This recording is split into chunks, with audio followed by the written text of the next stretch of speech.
Yo, my people, it's match reaction time, and trust me, leading up to this game, I envisioned a very different match reaction.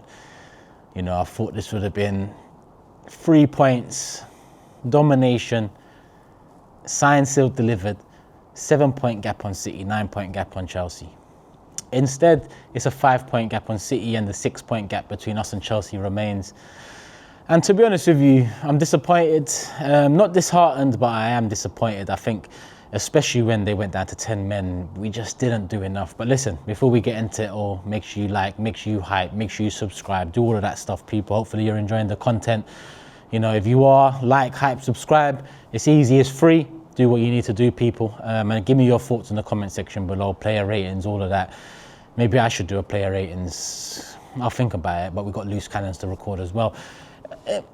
The feeling of disappointment is more on the tip of my tongue than the feeling of not being too disheartened, because the result has just, you know, come about. The match has just finished, and yeah, considering Man City got a last-minute winner against Leeds, it would have been ideal if Leeds held on to that.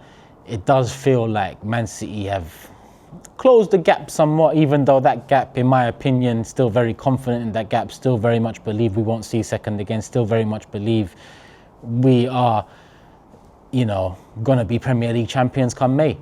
But Chelsea put up a good fight. I think first and foremost, rather than get into our side of things, I think Chelsea deserve credit. You know, me and Matisse leading up to the game, conversations between ourselves, previews, all of that. And in the end, the game, especially in that first 30, 45 minutes, was intriguing.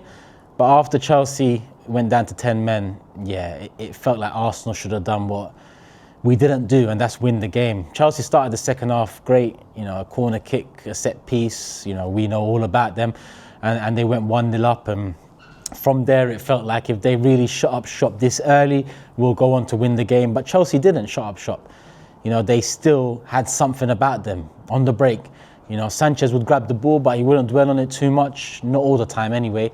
If there was a counter to be had, if there was space to be eaten, Sanchez was trying to find it, Neto was trying to get in there, the lap and so on. Chelsea still tried with 10 men, and that's why I've got to give them credit, because, you know, no one looked at Chelsea as a threat or a title challenger going into this season, aside from maybe Matisse behind gritted teeth, or Robert, who, you know, on the big six has believed in Chelsea an awful lot. They proved that they are taking steps in the right direction. On us, I mean, what can I say? Scan the QR code. Make sure you got Proton VPN. Protect yourself. Data, privacy, security. If you need that, I say if, you do need that. So scan the QR code, people. If you've already got Proton, love for the love. You know what it is already. And if you've already got Proton, don't stop there. Make sure your mum has Proton. Make sure your son has Proton, your daughter, your mother, your uncle, your auntie, your cousins. Make sure they're all protected. Because if they're not protected, what's the point in you being protected? Protect the family, scan the QR code, protect your data security. Over 15,000 servers available in over 115 countries, people. Show Proton some love, because they're showing this channel some love. You know, you seem to be enjoying the channel, and that's how the YouTube world goes round, because YouTube eat a lot of this ad revenue. So, you know, we need those sponsors, people, and a VPN is a service that everyone needs, whether it's to watch football at certain times not applicable to the certain nations they're in, or whether it's just protecting emails, whether it's just protecting your browsing, protecting your data. Proton does all of that. So make sure you scan that QR code, link in the description, link pinned in the comment section as well. Show them some love. Big up Proton VPN all day, every day. On us, not good enough. There wasn't a 10-minute period in that game where I thought, oh, something's coming. Yeah, it just felt like Chelsea, and that's why I started with Chelsea, done a very good job in not only nullifying us, but also providing enough of a threat for us not to throw the kitchen sink at the game. And listen, Arteta's substitutions in that second half, it indicated that he was trying to change things up. He wanted our fortunes, our passages of play in attack, our transition to improve. Odegaard coming on, Madueke coming on, Gyökeres back in action, good to see. But none of those substitutions made a mark on the game. Those substitutions were to sway the game in our favour. You know, apply more pressure onto Chelsea. And aside from the goal, we got to get back in the game, and a big goal at that, considering the lack of chances in that second half. Yeah, we didn't really create much else. In the first half, Estevao should have put 1-0, should have put Chelsea 1-0 up. You know, he was a little threat in that first 20 minutes, but, you know, blazing it over the bar from that distance, very poor. I don't care if you're 18, 26 or 36 years of age. That should be in the back of the net if I'm a Chelsea fan, but as an Arsenal fan, you breathe a sigh of relief, it's over the bar, and it's on to the next minute, it's on to the next one. Estevao grew into the game a little bit, had another chance just outside the box, blazed it over again. But at that stage, Chelsea should have been 1-0 up, and they started growing into the game. The midfield battles, they was winning them. The first 15 minutes, it was quite equal. You know, Rice, Zubi, Kaisedo, Enzo. It was all quite 50-50. But I think from minute 15 on to whenever Kaisedo got his red card, I think, yeah, the duels, the 50-50s were becoming very much 70-30s in Chelsea's favour, 80-20 in Chelsea's favour. And they were creating waves of pressure. Nothing too smoky. Nothing, you know, that we needed to worry about too much. It was more the sense that they're creeping into this game, gaining confidence, that worried me more than anything at that time. The Kaisedo red card was very welcome. First and foremost, that's a red card. Yeah. Chelsea players were shutting down the space quite often in that first half, hence why Cucurella got the yellow card, and he had a couple more moments where, you know, the referee had to call James over and have a word, tell Cucurella to be easy now. He's on his last chance. A minute later, Caicedo's gone in, ankle height with force, and, you know, on another day, Merino's ankle broken, and it's another injury to the injury list we already have. He got away with it lightly, Merino, in terms of when you see it, you know, on replay, slowed down, it looked a terrible tackle, and it was a red card. So it was a deserved red card for a Kaisedo that in the first 30 minutes or so was part of, you know, Chelsea growing into the game. He was a big part of that. The midfield battles, he was a big part of that. Shutting down Eze, he was a big part of that. Now Eze throughout the game was quiet, not good enough in my opinion. But when Odegaard come on, our fortunes didn't really change. Again, that's why I look at Chelsea and say Chelsea deserve credit for that performance. Maresca deserves credit for the setup. I looked at that Sunderland game and said that's our toughest test this season. But Sunderland posed very different threats. It was more the long ball, set piece, second ball approach, whereas Chelsea actually tried to stick it on us, get hold of that ball, put it on us, get it to the wings, get it to Estevao, get it to Neto, and provide some sort of a threat. And that threat was existent, but that threat never really materialised to a worry, in my opinion. I never felt like we were going to lose that game, even 1-0 down so early in the second half. I thought we're going to get back into this, and we got back into it. Saka, moment of, I call it magic, even though, you know, we've seen magicians do better. But, you know, Cucurella, Saka, much has been said of the debate, cuts out, cuts in, gets a beautiful cross in, and Merino, all he has to do is get some contact on it, and that's what he did, got some contact on it, and that was 1-1 just before the 60th minute.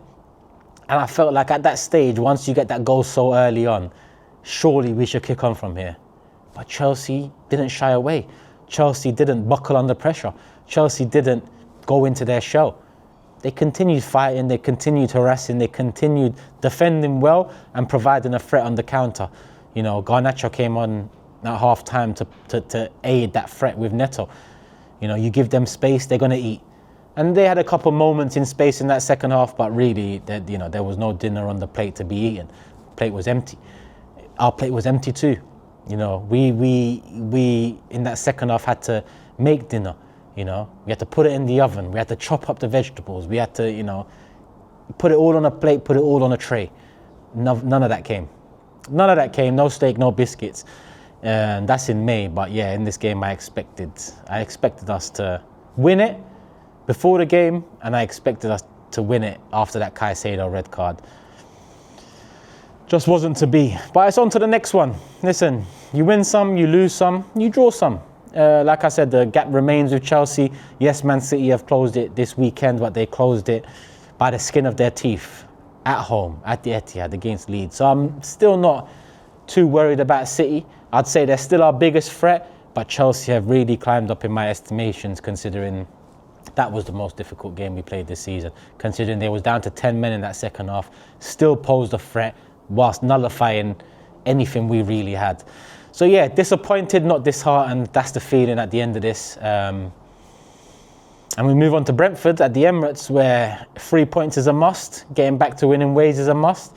And if that happens, should it happen, we'll forget about this one and move on to the next one. Stamford Bridge, Anfield, St James Park, and Old Trafford out of the way. First 13 games of the season. We're in a good place. Top of the league, 5 points clear of City, 6 clear of Chelsea, and can't remember how many clear of Liverpool, but yeah, don't need to worry about them right now. I know they got the win. I know Isak scored his first goal. It is what it is, people. Nice to see Gyökeres back in the fold. Nice to see Jesus on the bench as well.